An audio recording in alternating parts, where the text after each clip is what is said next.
Yo yo people, Decepticon here, and welcome to this, my weekly news. This week we've got a bit of new DLC action to talk about. We've got some other stuff to talk about too, so without further ado, let's get on with this show.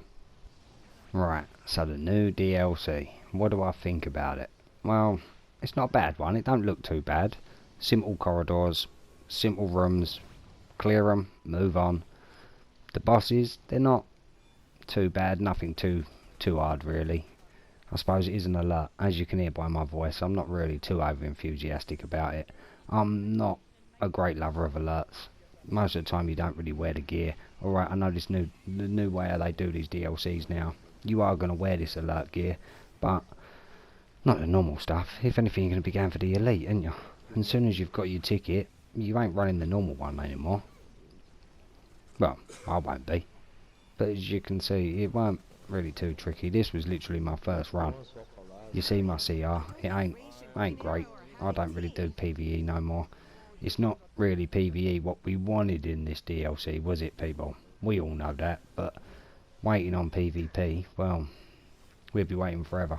If it don't happen soon, you know the game is going to fall apart. People keep on talking about how this game's dead as it is. The game's not dead. They will just end up shipping shit like the servers, mixing us all up. Yeah, it'll be a bit laggy, but the game ain't ever going to die just like that. But at the same point, these DLCs just don't seem to be cutting it. So many players are gone, and the new players, once they've reached the tier where they know they've got to start paying monthly just to progress in this game, I don't know if they're going to stay with us. I really don't. But back to the DLC, it's not that bad. I can't tell you how the duo is, not the duo, the solo, sorry, because I don't run solos. I will go in there eventually, just like to get the feats out of there, but other than that, I'm not really interested in it. So that's pretty much it for the DLC news. We'll move on to another subject. Now you might be thinking, what is this to do with news? Well, bear with me, it's not just a jewel I'm trying to show you. If you look around, this is the Respect Garden PvP, right? In the Watchtower, on the hero side, for any of you villains who's never made a bloody hero, you losers, right? If you look around, this is where the main people play, right? All us lot all sit up here. This is where, if you're one of the proper boys on this game, this is where you will be. Now, unfortunately, anywhere else in the PvP world is bare as fuck. This is it. If you want to see people in the PvP world, come to this Respect Garden, or you're not really going to see many people.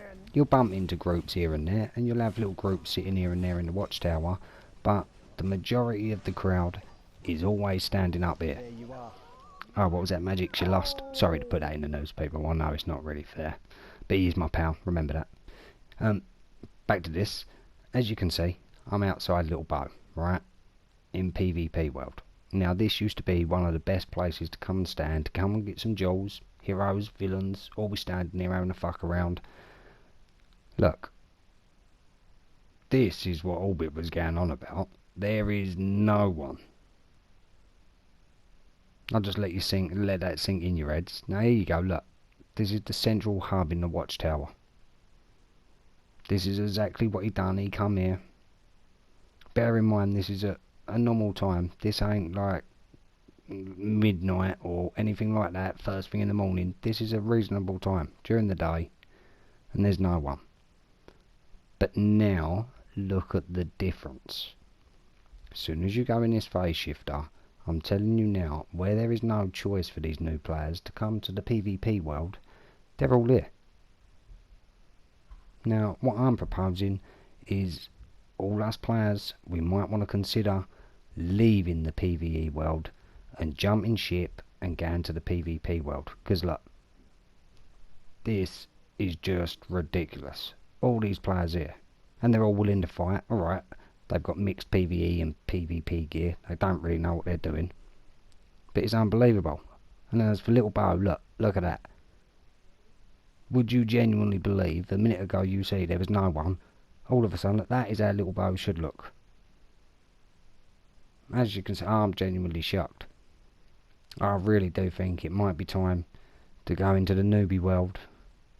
See if we can get as many people as we can to change. Leave the PvP world behind and start being in this world where there's actual players.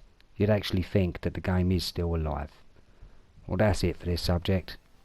Right, next we've got our first bit of non-DC news. Please tell me you lot have seen this trailer.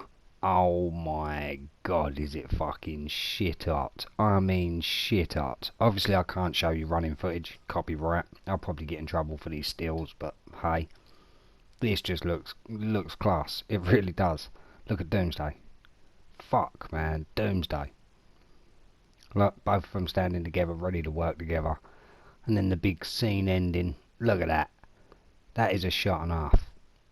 I can't wait for this film. Roll on May, June or July, whenever the fuck it's coming out. Next subject. Right, bit of Fallout.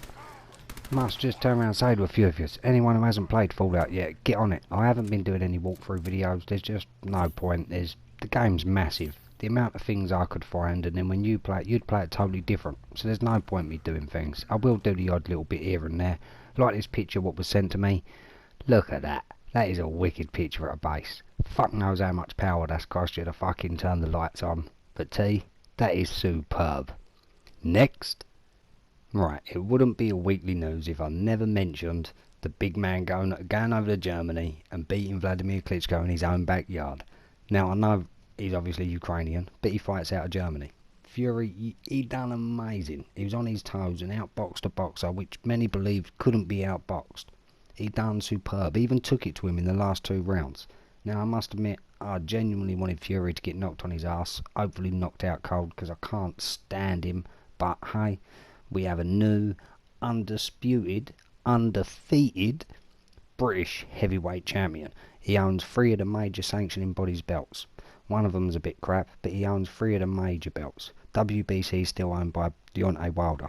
But while we are still on the boxing note, this weekend on Channel 5, you've got Lenny Dawes, someone who I grew up with. He's fighting Ruben Nieto for the European Super Lightweight title. Please try and watch that. It'll be on about 8, 9 o'clock. Obviously I'll have SNF, but I will be recording it, so please try and watch it. Also on Boxing Nation at about 4 o'clock in the morning, for any of you who enjoy a good little fight, you'll have Daniel Jacobs versus Peter Quillen, and that'll be a brilliant little fight, I promise you. And plus, don't forget, next week you've got the big show, Anthony Joshua fighting against Dylan White. That is going to be a fucking superb grudge match. Plus you've got Chris Eubank Jr. against Gary O'Sullivan, Spike O'Sullivan, for any of you who know. That is going to be a blinding fight. Please fucking watch that, because just it's not going 12 rounds. It'll go about 4. Someone's getting knocked out. Plus on the undercard, you've got Kevin Mitchell, you've got Tony Bellew, Luke Campbell and Josh Warrington. So that is going to be an amazing little card. Well, thanks for listening to me talk for what we began on for now, about 8.5 minutes. So please like, please subscribe. I will see you all next week in Dec'S News. Peace, people.